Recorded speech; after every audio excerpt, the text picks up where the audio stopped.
ஜீவனுள்ளவராய் எங்கள் மத்தியில் அசைவாடுகிற அன்பின் ஆண்டவரே, ஒரு நாளும் வெறுமையாய் திரும்பாத உடைய வார்த்தைகள் மூலமாய் எங்களை பலப்படுத்துவீராக. எங்களுக்கு தேவையான அருமருந்தாய் நீர் வெளிப்படுகின்றதை நாங்கள் புரிந்து கொள்ளுகின்ற ஞான இருதயத்தை இந்த நேரத்தில் தூய ஆவியானவரின் வழியாய் எங்களுக்கு தந்தருள வேண்டும் என்று குணமாக்கும் வைத்தியராய் இந்த உலகத்தில் தன்னை அடையாளப்படுத்தின ஆண்டவர் இயேசுவின் வழியாய் வேண்டிக் கொள்கிறோம் எங்கள் பரிசுத்த பிதாவே, ஆமென். ஆண்டவரில் அன்பார்ந்த இறை மக்களே, ஆண்டவரும் மீட்பருமாகிய இயேசு கிறிஸ்துவின் ஈடு இணையற்ற திருப்பெயரிலே இந்த காலை வழிபாட்டிலே உங்களை மறுபடியுமாய் அன்போடு கூட வாழ்த்துகிறேன். பிதாவாகிய கடவுளிடமிருந்தும் குமாரனாகிய இயேசு கிறிஸ்துவிடமிருந்தும் வருகின்ற அருளும் ஆசீர்வாதமும் தூய ஆவியின் வழியாய் நம் அனைவருக்கும் நிறைவு செய்யப்படுவதாக. குணமாக்கும் திருப்பணி ஞாயிறு என்ற தலையங்கத்திலே இந்த நாளுக்குரிய சிந்தனையை நாம் சிந்திக்கும்படி நாம் சார்ந்திருக்க நம்முடைய திருச்சபை நம்மை அழைத்திருக்கின்றது. நோயிலிருந்து குணமாக்குதல் என்ற தலைப்பின் அடிப்படையிலே திருமறை பகுதிகளை நாம் படிக்க கேட்டிருக்கின்றோம். நாம் முறைமுறையாக படித்த சங்கீதத்திலேயும் ஆண்டவர் நம்மை குணப்படுத்துகின்றவர் என்கின்ற புரிந்து கொள்ளுதலோடு கூட நம்முடைய வழிபாட்டிலே நம்மை நாம் இணைத்திருக்கின்றோம். குணமாக்குகின்ற ஆண்டவராய் தன்னை அடையாளப்படுத்தின இயேசு கிறிஸ்துவனுடைய மிக முக்கியமான திருப்பணியின் சாராம்சம் நாம் சார்ந்திருக்கிற திருச்சபைகள் உருவாக்கப்பட்டதான மிஷினரிகளுடைய பின்புலத்திலிருந்தும் அது வெளிப்பட்டதை நாம் அறிந்திருக்கின்றோம். ஆண்டவர் இயேசு கிறிஸ்து போதிக்கின்ற பணியை செய்தார். ஆகவே நம்முடைய மிஷினரிகள் கல்வி திருப்பணியை, பள்ளிகளை கல்லூரிகளை தொடங்குகின்ற திருப்பணியை செய்தார்கள். நம்முடைய ஆண்டவர் இயேசு கிறிஸ்து குணமாக்கும் திருப்பணியை செய்தார். ஆகவே நம்முடைய மிஷினரிகள், மேலை நாட்டு அருட்பணியாளர்கள் பல இடங்களிலே மருத்துவமனைகளை நிறுவினார்கள். இன்றைக்கும் இந்த கல்வி திருப்பணியும் மருத்துவ திருப்பணியும் நம்முடைய வாழ்வியலோடு இணைந்து ஆண்டவர் இயேசு கிறிஸ்துவனுடைய திருப்பணிகளை பிரதிபலிக்கின்ற திருச்சபையாக நம்மை அடையாளப்படுத்தி வருகிறது என்று சொன்னால் அது மிகையாகாது. மருந்து அளிப்பது மருத்துவருடைய கடமையாக இருந்தாலும் குணம் அளிப்பது ஆண்டவருடைய கிருபையாக இருக்கின்றதை நாம் உணர்ந்திருக்கின்றோம். ஆகவே குணமளிக்கும் ஆண்டவருடைய கிருபை நம் ஒவ்வொருவரையும் ஆளுகை செய்ய ஆண்டவர் நம்மை ஒவ்வொரு வழிபாட்டின் மூலமாகவும் புத்தாற்றலை கொடுத்து நம்மை வழிநடத்தி வருகின்றார். நாம் படிக்க கேட்ட முதல் திருமறை பகுதியிலே மோசேயினுடைய திருப்பணியின் சூழலை நாம் அறிந்திருக்கின்றோம். மோசேயினுடைய திருப்பணி தொடங்குகின்ற போது மோசேயை ஆண்டவர் ஒரு மாபெரும் ஆற்றல் நிறைந்த பணிக்காக அழைக்க முற்படுகின்ற போது தன்னுடைய இயலாமையை குறித்து மோசே வெளிப்படுத்தின சூழ்நிலைகளை நாம் அறிந்திருக்கின்றோம். தன்னுடைய இயலாமையை அவன் வெளிப்படுத்துகின்ற போது ஆண்டவர் அவனுடைய வாழ்வை முழுமை செய்து அந்த இயலாமையை ஆண்டவர் பொறுப்படுத்திக் கொள்ளுகின்றதாக இந்த பகுதியிலே நாம் புரிந்து கொள்ள முடிகின்றது. இந்த இடத்துல ஆண்டவர் செய்த ஒரு உள நல உதவிதான் மோசேயை ஒரு மிகப்பெரிய தலைவனாக தன்னுடைய திருப்பணியை செய்வதற்கு அவனை பயிற்றுவித்தது என்று சொன்னால் மிகையாகாது. ஹீலிங் த்ரூ மோட்டிவேஷன் என்கின்ற அடிப்படையிலே ஒரு உள நல திருப்பணியை ஆண்டவர் அந்த இடத்துல செய்கின்றார். நம்முடைய கடவுளுக்கு பல பட்டங்கள் கொடுக்கப்பட்டிருக்கிறதை நாம் அறிந்திருக்கிறோம். குறிப்பாக ஏசாயா தீர்க்கதரிசியின் 9ஆம் அதிகாரத்தில் 6ஆம் வசனத்திலே அவர் ஆலோசனை கர்த்தர் என்கின்ற ஒரு அடையாளம் ஆண்டவருக்கு கொடுக்கப்பட்டதை நாம் அறிந்திருக்கின்றோம். இந்த ஆலோசனை திருப்பணியைத்தான், ஒரு உற்சாகப்படுத்துகின்ற திருப்பணியைத்தான் கடவுள் மோசேயினிடத்திலே செய்கின்றார். மோசேக்கும் கடவுளுக்கும் ஒரு நீண்ட உரையாடல் என்றுதான் சொல்ல வேண்டும். அந்த நீண்ட உரையாடலில் மோசே தன்னுடைய குறைகளை சொல்லுகின்றார். ஆனால் மிகவும் ஆழமாக அழுத்தமாக நாம் கவனித்து பார்ப்போம் என்று சொன்னால், மோசே கடவுளிடம் தன் குறைகளை நிவிர்த்தி செய்யும்படியாக ஒரு கோரிக்கையை முன்வைக்கவில்லை. அந்த பகுதியை படித்து பார்க்கின்ற போது புரிந்து கொள்ள முடியும். அல்லது குறைவை சரி செய்தால்தான் நான் ஊழியத்திற்கு வருவேன் என்கின்ற நிபந்தனையையும் அங்கே மோசே கடவுளிடத்தில் வைக்கவில்லை. தன்னுடைய குறைவை மோசே சொன்னது உண்மை, தன்னுடைய பலவீனத்தை சொன்னது உண்மை. ஆனால் தன்னுடைய பலவீனத்தை நிவர்த்தி செய்ய வேண்டும் என்று கடவுளிடத்தில் கோரிக்கையும் வைக்கவில்லை. அல்லது இந்த பலவீனத்தை நீர் மாற்றினால்தான், சரி செய்தால்தான் நான் ஊழியத்திற்கு வருவேன் என்று நிபந்தனையையும் மோசே முன்வைக்கவில்லை. அதே நேரத்தில் கடவுளும் நான் உன்னை குணமாக்குவேன், நான் உன்னை சரி செய்வேன் என்றும் கடவுள் அங்கே கூறவில்லை. மாறாக உன் குறைவுகளோடு கூடத்தான் நான் உன்னை தெரிந்து கொண்டேன் என்றுதான் ஆண்டவர் அங்கே திருவுளம் பற்றுகின்றார். இந்த நீண்ட உரையாடலில் நாம் அதைத்தான் புரிந்து கொள்ள முடிகின்றது. மோசே குறைவுகளோடு கூடத்தான் ஆண்டவருடைய திருப்பணி செய்வதற்கு தெரிந்து கொள்ளப்படுகின்றார். அந்த நிவர்த்தி செய்கின்ற சூழ்நிலையைத்தான் அந்த நீண்ட உரையாடலிலே ஒரு உளநல திருப்பணியாக ஆண்டவர் அங்கே நிறைவேற்றுகின்றார். உன்னுடைய காயங்களோடு கூடத்தான் நான் உன்னை தெரிந்து கொண்டேன், உன்னுடைய பலவீனங்களோடு கூட தான் நான் உன்னை தெரிந்து கொள்கிறேன், உன்னுடைய சோர்வுகள் களைப்புகளின் மத்தியில் தான் நான் உன்னை தெரிந்து கொள்கிறேன், நீ அடிபட்டிருக்கின்ற சூழ்நிலையில் தான் நான் உன்னை தெரிந்து கொள்கிறேன் என்று சொல்லி கடவுள் மோசேயை தெரிந்து கொண்ட நிலைப்பாடு என்பது அவனுடைய பலவீனங்கள் மத்தியிலே, அவனுடைய இயலாமையின் மத்தியிலே, அவனுடைய ஒன்றும் செய்ய முடியாது என்ற நிர்பந்தமான நிற்கதியான சூழ்நிலையில் தான் கடவுள் மோசேயை தெரிந்து கொள்ளுகிறார்.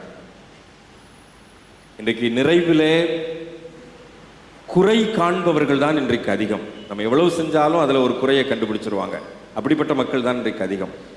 ஆனால் குறைவிலே நிறைவை கண்டவர் தான் நம்ம ஆண்டவர். குறைவுள்ள மனிதனிடத்திலே ஒரு நிறைவான திருப்பணியை கொடுத்தவர் தான் நம்முடைய ஆண்டவர். ஆக அந்த ஆண்டவர் செய்த அந்த உளநல திருப்பணி தான் மோசேயை ஒரு வீரியமிக்க தலைவனாக, மோசேயை ஒரு தன்னிறகற்ற விடுதலையின் ஆளுநராக அவனை உருவாக்கினது என்று சொன்னால் மிகையாகாது. கடவுள் தன்னுடைய ஆலோசனையின் அடிப்படையிலே மோசேயை திடப்படுத்துகின்றார், பலப்படுத்துகின்றார். வலுவற்றவர்களுடன் கடவுள் தன்னை இணைத்து கொண்டார் என்பதற்கு மோசே ஒரு அடையாளமாக காட்டப்படுகின்றார். அவர்களை வலுவுள்ளவர்களாய் மாற்றுகின்ற ஒரு பணியை ஆண்டவர் செய்துதான் இந்த மோசேயின் மூலமாக அந்த மாபெரும் விடுதலை பணியை ஆண்டவர் செய்கின்றார். இந்த பின்புலத்தில் தான் மோசே வனாந்தரத்தில் இஸ்ராயல் மக்களை வழி நடத்துகின்றார். நீங்கள் இஸ்ராயல் மக்களுடைய வனாந்தர பயணம் எத்தனை ஆண்டுகள் என்பதை நீங்கள் அறிந்திருப்பீர்கள். ஒரு ஆண்டு, 2 ஆண்டு அல்ல. எங்கேயாவது ஒரு இடத்துல மருத்துவமனை இருந்துச்சா? எங்கேயாவது ஒரு இடத்துல மெடிசன் வாங்கினாங்களா? அந்த மோசேக்கு கடவுள் கொடுத்த அந்த உளநல திருப்பணி தான் அந்த வனாந்தர அத்தனை ஆண்டு பயணத்திலே இஸ்ராயல் மக்களை கடவுள் தனக்கு கொடுத்த ஆலோசனையின் அடிப்படையில் தான் மோசே இஸ்ராயல் மக்களுக்கு ஆலோசனை கொடுத்து அவர்களை ஒரு சுக ஜீவிகளாய் வழிநடத்தி வந்தார் என்று சொன்னால் மிகையாகாது. எங்கேயாவது ஒரு இடத்துல அவங்க ப்ரெஷர் ஏறிடுச்சு, அல்லது சுகர் கூடிருச்சு, அல்லது கொலஸ்ட்ரால் பிரச்சனை அப்படின்னு சொல்லி இஸ்ராயல் மக்கள் எங்கேயாவது ஒரு இடத்துல வனாந்திரத்தில் ஆஸ்பத்திரி தேடி அலைஞ்சிருப்பாங்களா? தண்ணி தேடி அலைஞ்சாங்க, உணவுக்கு அலைஞ்சாங்க. நீங்கள் அந்த வரலாற்றை படித்து பாருங்க. அவங்க நடந்து சென்ற நாட்களில் ஒரு காலில் இருக்க செருப்பு தேஞ்சு போல, உடைகள் கிழிந்து போகவில்லை. குணமாக்கும் ஆண்டவர் இந்த இஸ்ராயல் மக்களை மோசேயை உளநல திருப்பணியின் மூலமாய் குணமாக்கினதின் அடிப்படையிலே இவர்களை அத்தனை ஆண்டு காலம் பத்திரமாய் வழி நடத்தி இருக்கிறார். இன்னைக்கு நமக்கு தெருவுக்கு தெருவு தடுக்கி விட்டா ஆஸ்பத்திரி, மல்டி ஸ்பெஷாலிட்டி ஹாஸ்பிட்டல் போய் நின்னோம்னா என்ன சொல்றாங்கன்னே நமக்கு புரியாது. அந்த அளவுக்கு நம்முடைய வியாதியை நமக்கே புரியாத மாதிரி சொல்லுவாங்க. எழுதுகின்ற மருந்து வார்த்தைகள் நமக்கு புரியாது. இஸ்ராயல் மக்களுடைய வாழ்வு பயணத்தை யோசித்து பாருங்க. அத்தனை ஆண்டுகளிலும் அப்படி புரியாத ஒரு வாழ்க்கை அவர்கள் நடத்தினார்களா என்று சொன்னால் இல்லை. அத்தனை ஆண்டுகளிலும் அவர்கள் மருந்து மாத்திரைகளை சாப்பிட்டார்களா என்றால் இல்லை. அத்தனை ஆண்டுகளும் மருத்துவமனைக்காக அலைந்தார்களா என்று சொன்னால் இல்லை. மோசேயை ஆண்டவர் குறைவுள்ள சூழ்நிலையில்தான், ஒரு பலவீனமான சூழ்நிலையில் தான் ஆண்டவர் அவனை தெரிந்து கொண்டார். தெரிந்து கொள்ளப்பட்ட அந்த மோசே, வலுவற்றவனாய் தெரிந்து கொள்ளப்பட்ட மோசே, பார்வோனிடத்திலே போய் ஒரு வலுவுள்ளவனாய் நிற்க முடிந்தது என்று சொன்னால், அத்தனை வாதைகளையும் நிறைவேற்றுவதற்குரிய ஆற்றலை அவன் தன்னுடைய திருப்பணியில் நிறைவேற்றினான் என்று சொன்னால், எந்த அளவிற்கு கடவுளுடைய அந்த செயல்பாடுகள் அவனை முழுமை செய்தது என்பதை நாம் புரிந்து கொள்ள அழைக்கப்படுகின்றோம்.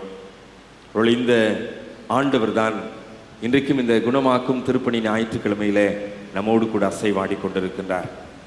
நாம் வலுவற்றவர்களாய் ஒருவேளை நாம் இருக்கலாம். இழந்து போன சூழ்நிலையிலே, உடல் பலம் இழந்து போன சூழ்நிலை நாம் ஒருவேளை வாழ்ந்து கொண்டிருக்கலாம். பல நிலைமைகளிலே நாம் சோர்வுற்றவர்களாய் காணப்படலாம். ஆனால் நம்மைத்தான் ஆண்டவர் தெரிந்து கொண்டு மாபெரும் பணியை நிறைவேற்றுகின்ற திருப்பணி வழியாளர்களாய் மோசேயை வழிநடத்தினது போல நம்மையும் வழிநடத்துவார். அதனால் தான் யோசுவாவிடத்தில் பொறுப்பை கொடுக்கும் போது அந்த வார்த்தை சொல்லப்படுகின்றது, நான் மோசேயோடு இருந்தது போல உன்னோடும் இருப்பேன். அந்த மோசேயை எப்படி ஆண்டவர் வழி நடத்தினாரோ அதே வழிநடத்தல யோசுவாவுக்கு கொடுத்தார். யோசுவாவோடு கூட இருந்த ஆண்டவர் இன்னைக்கு நம்மோடும் கூட இருக்கிறார் என்பதை நாம் மறந்து போய்விட முடியாது. இந்த ஆண்டவருடைய ஆற்றல் இன்றைக்கும் வலுவற்றவர்களை வலுப்படுத்துகின்றது, பலவீனமானவர்களை பலப்படுத்துகின்றது, இயலாமையில் இருக்கின்றவர்களை இயலுகின்றவர்களாய் மாற்றுகின்றது என்று சொன்னால் மிகையாகாது. அந்த ஆண்டவருடைய ஆற்றல் இன்றைக்கும் நம்மோடு கூட செயல்பட்டு கொண்டிருக்கின்றதை நாம் மறந்து போக முடியாது. புதிய ஏற்பாட்டிலே நாம் 2வது திருமறை பகுதியிலே பார்க்கின்ற மனிதன் தான் சவுல் என்கின்ற மனிதன், பவுலாக அடையாளப்படுத்தப்பட்ட மனிதன்.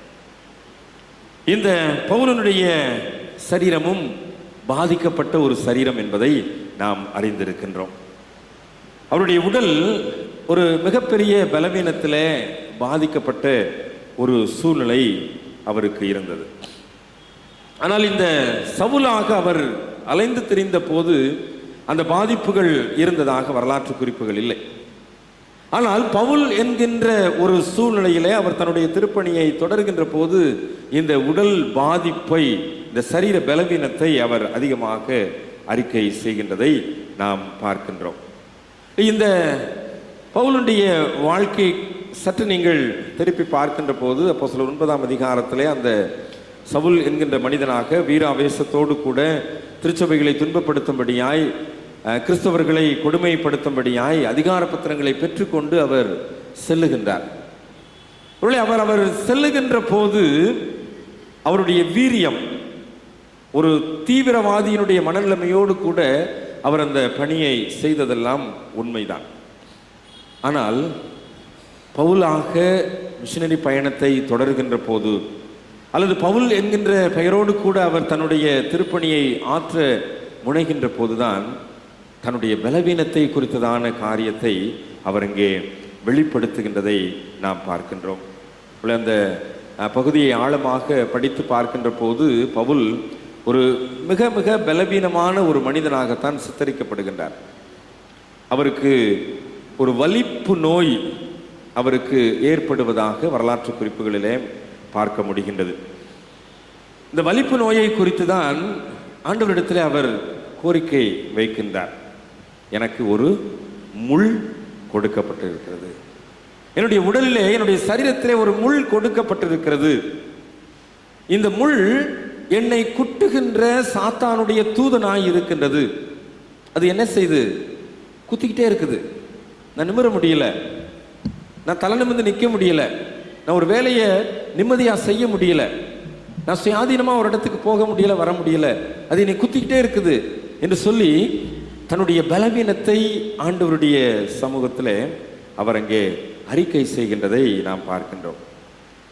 இந்த அறிக்கையின் அடிப்படையில் நீங்கள் பார்க்கின்ற பட்சத்தில் அந்த பலவீனத்தை, அந்த வலிப்பு நோயை எப்படியாவது என்னை விட்டு நீங்கிருங்க அப்படிங்கிறதான் பவுலுடைய மன்றாட்டாக இருக்குது.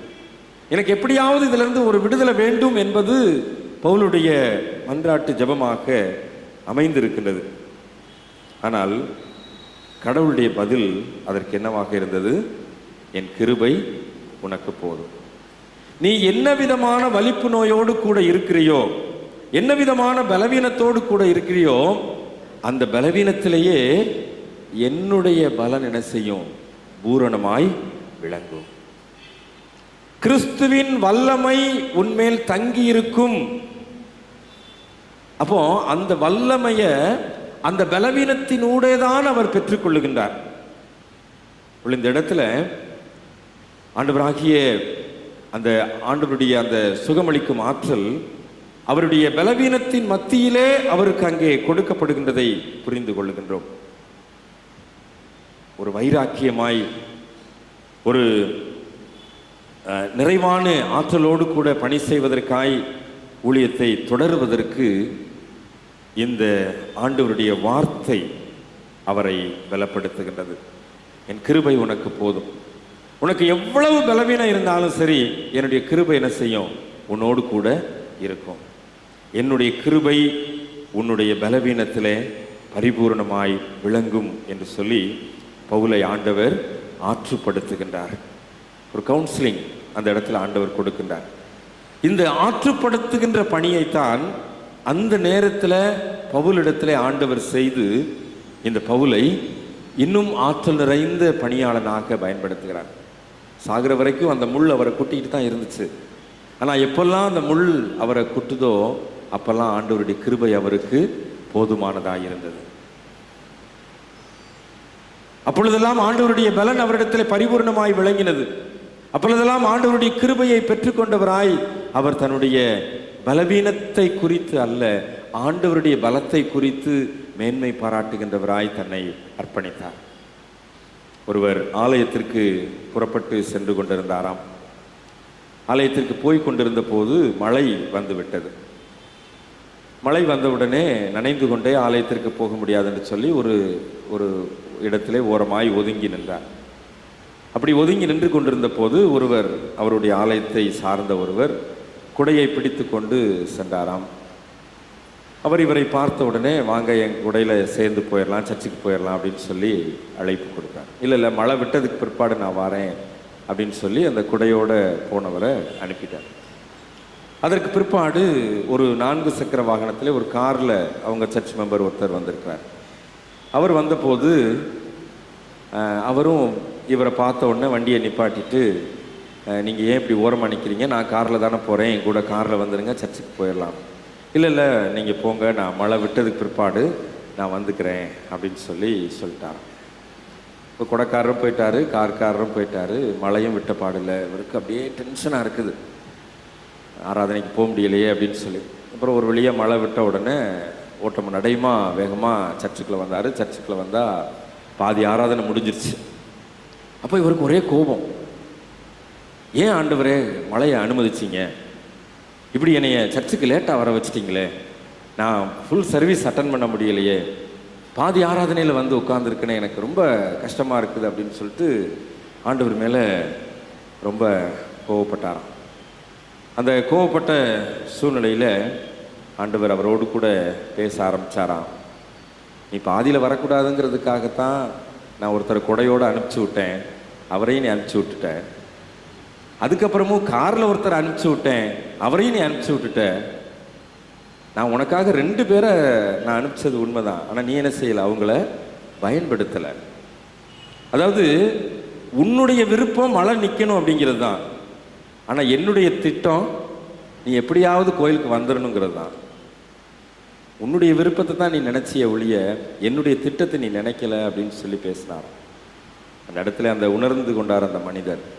மாணவர்கள், இன்றைக்கி பல நேரத்தில் நம்முடைய விருப்பத்தை தான் நம்ம நினைக்கிறோம், ஆண்டவருடைய திட்டத்தை என்ன செய்கிறோம்? பல நேரத்தில் மறந்து போயிடும், பல நேரத்தில் அதை செயல்படுத்த விடுறதில்லை.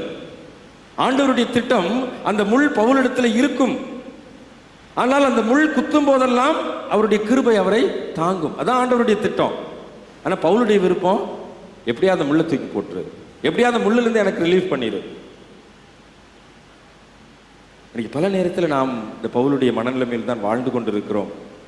ஆண்டவரே, என்னோட முள் என்னை குத்திக்கிட்டே இருக்குதே, எப்படியாவது என்னுடைய விருப்பத்தை நிறைவேற்றுங்க அப்படின்னு சொல்லி. இல்லை, ஆண்டவருடைய திட்டம் அந்த முள்ளோடு கூட தான் அவருடைய பலத்தை நமக்கு கொடுக்கிறார் என்று சொன்னால், அந்த முள்ளை ஏற்றுக்கொள்வது, அந்த முள்ளோடு கூட வாழ்வது பவுலுடைய கடைசி காலம் வரைக்கும் அவருக்கு உகந்ததாய்த்தான் இருந்தது. ஆனால் அந்த பவுலைத்தான் இன்றைக்கும் நாம் திருச்சபையிலே படிக்கின்ற 2வது திருமறை பகுதி அடங்கிய 13 நிருபங்களை எழுதுவதற்குரிய ஆற்றலை பவுலுக்கு ஆண்டவர் கொடுத்தார். 13 திருச்சபைகளுக்கு தான் அவர் கடிதம் எழுதினார். ஆனால் அநேக திருச்சபைகளை அவர் நேரிலே சந்தித்து சென்று திருச்சபை மக்களை உருவாக்கினார், திருச்சபைகளை பலப்படுத்தினார், திருச்சபைக்கு தேவையான ஆலோசனைகளை கொடுத்தார். திருச்சபைகளுக்கு கடிதம் எழுதுகின்ற போதெல்லாம் தன்னுடைய பலவீனத்தை அவர் எங்கெங்கே ஆங்காங்கே சொல்லுவது உண்மைதான். ஆனால் அத்தனை பலவீனம் இருந்தாலும் திருச்சபைகளை உருவாக்குவதிலே, திருச்சபைகளுக்கு ஆலோசனைகளை கொடுப்பதிலே, ஊழியக்காரர்களை தீமோத்தேயு, தீத்து போன்ற ஊழியர்களை உருவாக்குவதிலே பவுல் ஒரு நாளும் சோர்ந்து போகவில்லை. ஆண்டவருடைய திட்டத்தை நிறைவேற்றினார். அவருடைய விருப்பம் இருந்தது உண்மைதான், பலவீனமாய் இருந்தது உண்மைதான். ஆனால் ஆண்டவருடைய திட்டத்தை நிறைவேற்றுகின்ற ஒரு திருப்பணி விடையாளனாய் பவுல் அங்கே தன்னை அடையாளப்படுத்தினார். மோசேயை பயன்படுத்தின ஆண்டவர், பவுலை பயன்படுத்தின ஆண்டவர். இந்த 2 மனிதர்களுடைய தலைமைத்துவத்திலேயும் காணப்பட்ட பலவீனங்களின் மத்தியிலே, வலுவற்ற சூழ்நிலையிலே அவர்களை வலுப்படுத்தி பலப்படுத்தின ஆண்டவர் இன்றைக்கும் நம்மோடு கூட வாழ்ந்து கொண்டிருக்கிறார் என்பதை மறந்து போக வேணாம். இன்னைக்கு மாத்திரை இல்லாமல் நம்மளால் பல நேரத்தில் வாழ முடியலை, அல்லது ஒரு தைல பாட்டில் இல்லாமல் நம்ம பல நேரத்தில் வாழ முடியலை, ஹாஸ்பிட்டலுக்கு போகாமல் நம்ம வாழ்நாளில் பாதி நாளை செலவழிக்க முடியலை.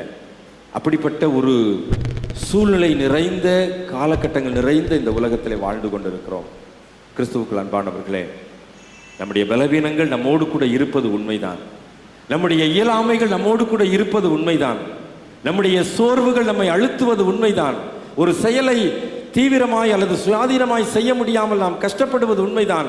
ஆனால் நம்முடைய பலவீனத்திலே ஆண்டவருடைய கிருபை நமக்கு போதுமானதாய் இருக்கிறதை நாம் மறந்து போய்விடக்கூடாது. ஆண்டவருடைய பலம் நம்மிடத்திலே பரிபூர்ணப்படுகின்றதை நாம் மறந்து போய்விடக்கூடாது. ஆண்டவருடைய வல்லமை நம்ம மீது தங்கி இருக்கின்றதை நாம் மறந்து போய்விடக்கூடாது.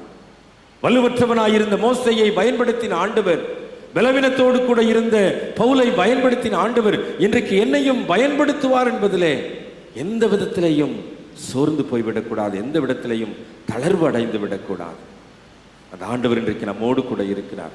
இந்த உலகத்திலே ஆண்டவர் இயேசு கிறிஸ்து சுற்றி திரிந்த போது அவர் தன்னுடைய சுற்றுப்பயணத்திலே எங்கெல்லாம் வியாதியோடு கூட இருந்தார்களோ, எங்கெல்லாம் வேதனையோடு கூட இருந்தார்களோ, அங்கெல்லாம் அவருடைய சுகமளிக்கும் ஆற்றல், அங்கெல்லாம் அவருடைய குணமாக்கும் வல்லமை அவர்களை ஆளுகை செய்தது. ஒருவேளை பல விதங்களிலே வியாதியோடு கூட வந்தவர்கள் நாட்களுக்காய் காத்து கிடந்து சுகமாய் செல்கின்ற அனுபவத்தை நற்செய்தி வாசகங்களை நாம் படிக்கின்றோம். அந்த ஆண்டவர் இன்றைக்கும் நம்மோடு கூட வாழ்ந்து கொண்டிருக்கிறார், இன்றைக்கும் நம்மோடு கூட செயல்பட்டு கொண்டிருக்கிறார். கொரோனா காலத்தை சற்று நாம் நினைவுபடுத்தி பார்ப்போம். அன்றைக்கும் நம்மோடு கூட இருந்து நம்மை பலப்படுத்தி மறுபடியும் திருச்சபை வழிபாட்டு சூழ்நிலைகளே நம்மை அழைத்து வந்திருக்கிற ஆண்டவர் இன்றைக்கும் செயல்படுகின்ற ஆண்டவராய், எப்பேற்பட்ட வியாதியோடு கூட நாம் இருந்தாலும், எப்பேற்பட்ட சோர்வுகளோடு கூட நாம் இருந்தாலும் நம்மை பலப்படுத்துகிறவராய் மோசேயினுடைய வாழ்வையும் பவுலுடைய வாழ்வையும் நினைவு கூர்ந்து பார்த்து ஆண்டவருடைய கரத்தில் நம்மை அர்ப்பணிப்போம். நாம் படிக்க கேட்ட நற்செய்தி வாசகத்தில் அந்த பார்வையற்ற மனிதனை குறித்து சொல்லுகின்ற போது சொன்னார்கள், இவன் குருடனாய் பிறந்தது இவன் செய்த பாவம் அல்ல, பெற்றோர் செய்த பாவம் அல்ல, தேவனுடைய கிரியைகள் வெளிப்படும்படியாக. இன்றைக்கு எனக்கு ஒரு பலவீனம் கொடுக்கப்பட்டிருக்கிறது சொன்னால் அதில் ஏதோ ஒரு ஆண்டவருடைய கிரியை வெளிப்படும்படியாக ஆண்டவர் என்னை பலப்படுத்துகிறார் என்பதை நான் புரிந்து கொள்ள அழைக்கப்படுகின்றேன்.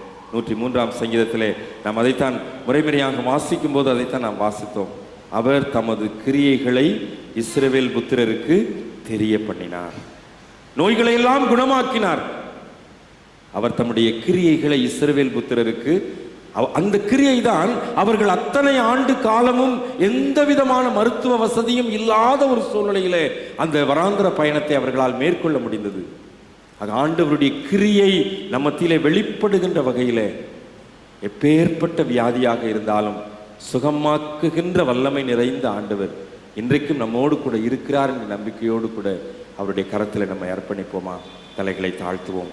ஆண்டவருடைய பிரசன்னத்தை உணர்ந்தவர்களாய், ஆண்டவருடைய கிருபைகளை நம்முடைய வாழ்க்கையிலே சுதந்தரித்து கொண்டவர்களாய், ஆண்டவருடைய மகிமையின் பிரசன்னம் நம்மை ஆட்கொள்ளுகின்றதை மனதார உணர்ந்தவர்களாய், ஆண்டவருடைய சமூகத்தில் ஆண்டவருடைய கரத்தில் நம்மை அர்ப்பணித்து நம்மை அவருடைய நம்முடைய பலவீனத்தில் அவருடைய பலன் பூர்ணமாய் விளங்குகின்றது உணர்ந்தவர்களாய் அவரை நோக்கி பார்ப்போம். சகல வியாதியையும் குணமாக்க வல்லவரா, சகல வியாதியையும் குணமாக்க வல்லவரா,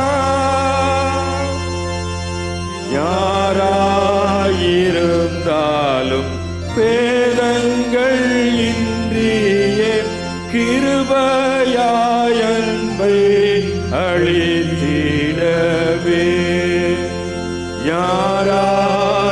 யாராயிருந்தாலும் பேதங்கள் இன்றியே கிருபையாய் அன்பை அளித்திடவே,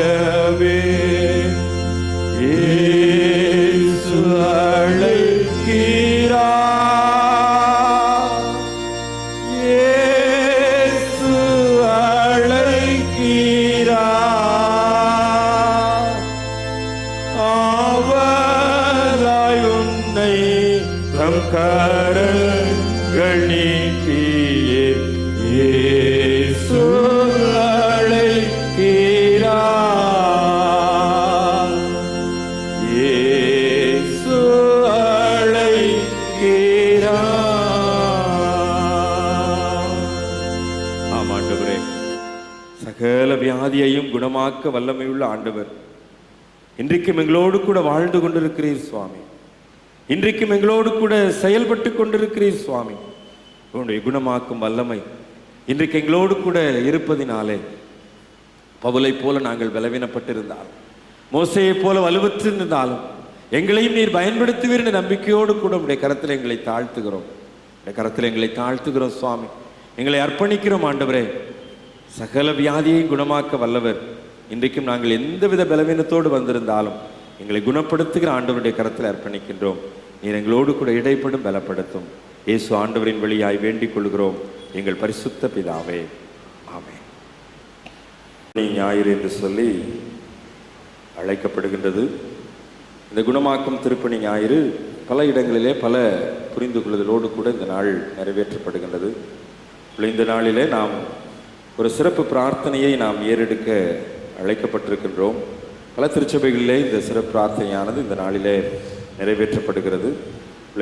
நாம் இந்த வழிபாட்டிலே இந்த சிறப்பு பிரார்த்தனையை நாம் இப்பொழுது ஏறெடுக்க இருக்கின்றோம். இந்த பிரார்த்தனையினுடைய மிக முக்கியமான நோக்கம் என்னவென்று சொன்னால், நம்முடைய சுகவீனங்களுக்காக, நம்முடைய உறவுகளின் அல்லது குடும்ப மக்களுடைய அல்லது நமக்கு தெரிந்த மக்களுடைய சுகவீனங்களுக்காக நாம் ஏறெடுக்கின்ற ஒரு பிரார்த்தனை நேரம். ஆக இந்த பிரார்த்தனை நேரத்தை ஆண்டவர் பொறுப்பெடுத்து நாம் இந்த பிரார்த்தனையிலே உளப்பாங்கோடு பங்கு பெற்று நாம் இந்த பிரார்த்தனை ஏறெடுக்க உங்களை அன்போடு கூட அழைக்கிறேன். நமக்கு எல்லாருக்கும் தெரிந்த ஒரு பாடல், விண்ணப்பத்தை கேட்பவரே, என் கண்ணீரை காண்பவரே, சுகம் தருபவரே, ஸ்தோத்திரம் எஸ்ஐயா என்ற பாடலில் 2 சரணத்தை நாம் பாடி இந்த சிறப்பு பிரார்த்தனையை ஏறெடுத்து நாம் அறிவிப்புகளுக்குள்ளாக கடந்து செல்வோம்.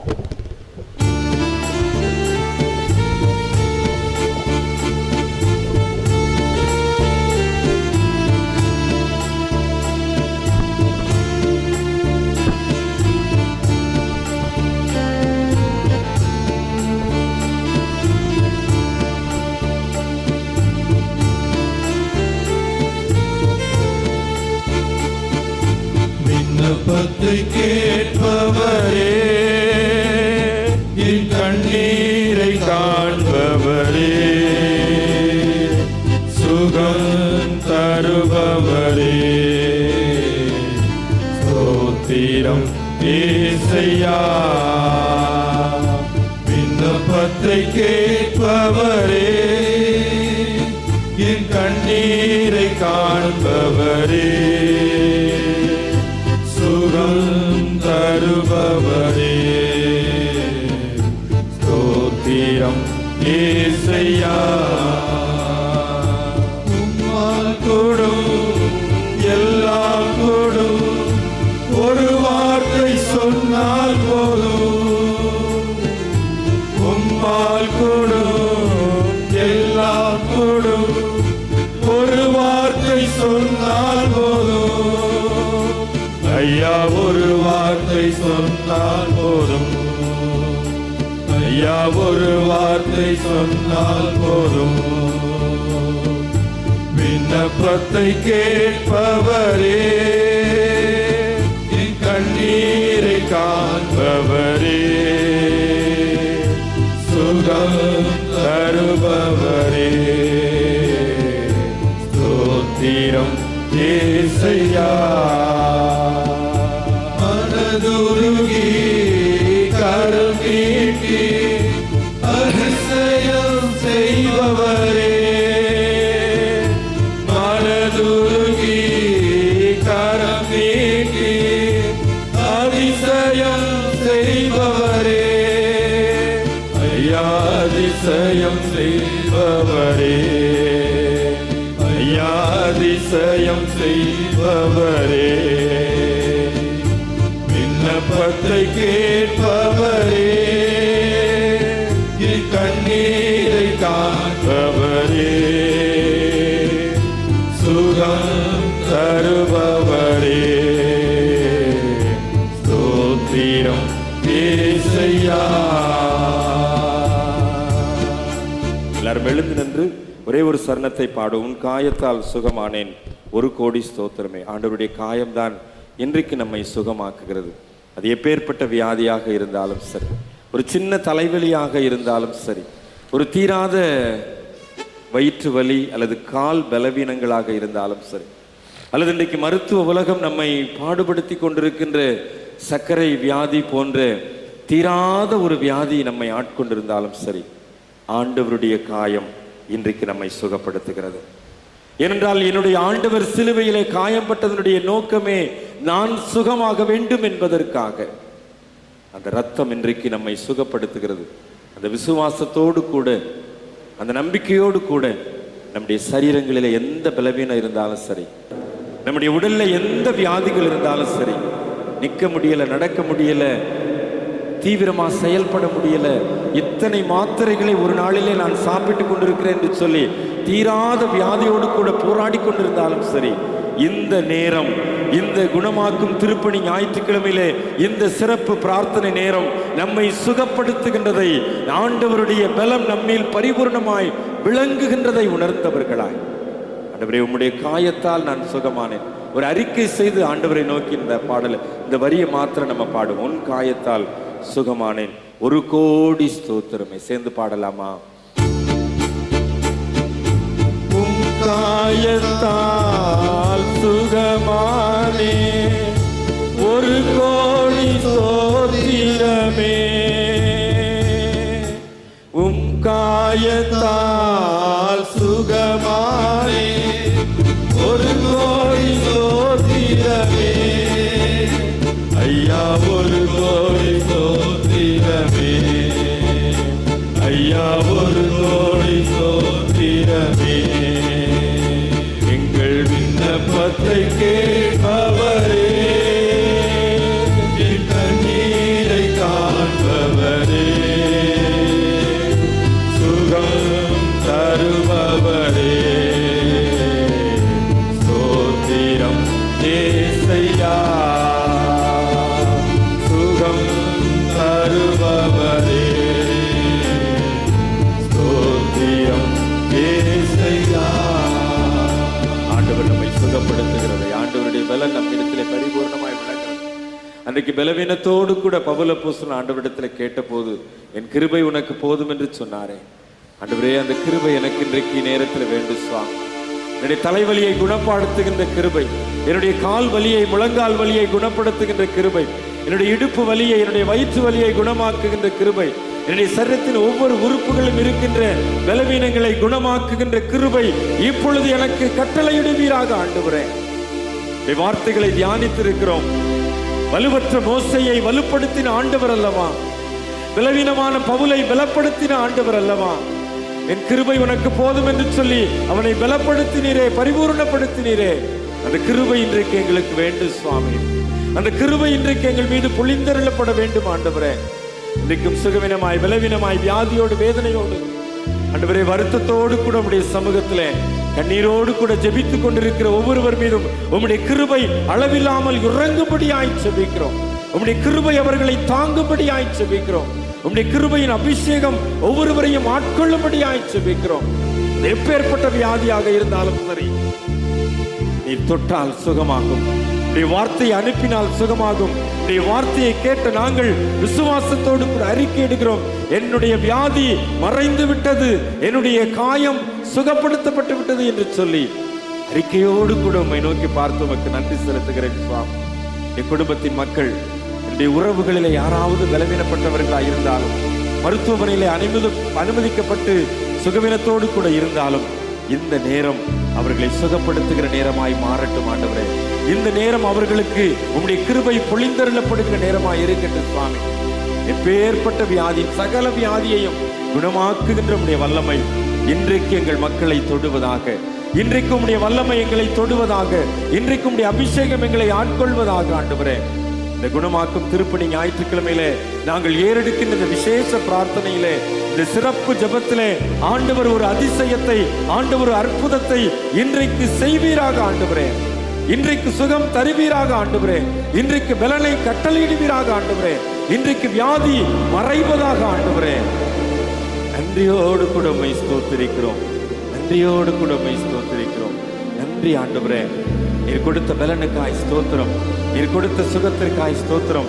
நீர் உம்முடைய காயங்களை அனுப்பி எங்களை பலப்படுத்தின தயவுக்காய் ஸ்தோத்திரம். நன்றி நிறைந்த உள்ளத்தோடு உம்மை துதிக்கிறோம், உம்மை ஸ்தோத்திரிக்கிறோம் சுவாமி. தொடர்ந்து எங்களுடைய மக்கள் சுகமானவர்களாய், சுகமாய் வாழ்ந்திருக்கின்றவர்களாய், ஆத்துமா வாழ்கிறது போல நீ எல்லாவற்றிலும் வாழ்ந்து சுகமாயிருக்கும்படி வேண்டுகிறேன் என்ற வாழ்த்துதலை பெற்றுக் கொண்டவர்களாய், நலங்கத்திற்குள்ளே சமாதானம், அரண்மனைகளுக்குள்ளே சுகமும் இருப்பதாக என்ற வசனத்தின்படி நாங்கள் சுகத்தோடு வாழ உதவி செய்யும், பலத்தோடு வாழ உதவி செய்யும். இந்த கிருபை எங்களுக்கு தொடர்ந்து போதுமானதாய் இருக்கட்டும். சுகமளிக்கின்ற வைத்தியராயிருந்த இயேசு கிறிஸ்துவின் நாமத்தில் ஜெபிக்கிறோம். ஜெபம் கேளும் நல்ல பிதாவே. ஆமென். ஆமென். உட்காருங்கள்.